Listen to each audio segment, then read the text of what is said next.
ayan, for today's video, ang pag-uusapan natin is about sa mga lagi natin naririnig, which is very normal na sa mga tao. Pero very, very wrong talaga yun. Akala mo tama, pero hindi naman pala. Ma'am, pwedeng like this. Ma'am, pwedeng pa fill up nito. What? Fill up? Seriously? Diba? Kasi dalawa yan eh. Fill up, totoo nga. Fill up, fill out, at fill in. So, lagi ang ginagamit natin. Ma'am, pwedeng pa fill up nito. What? Diba? So, hindi siya tama. Kala natin tama. Pero mali pala. Diba? Kala mo mali, tama. Parang yung relasyon mo sa jowa mo. Kala mo tama. Hindi naman pala. Na-normalize mo na. So, hindi yan tama na fill up. Ang gagawin, ang tama is fill up. Ayan.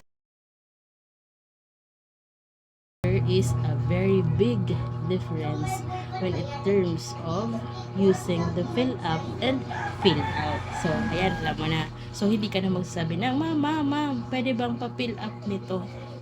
Very wrong. So, dapat fill out.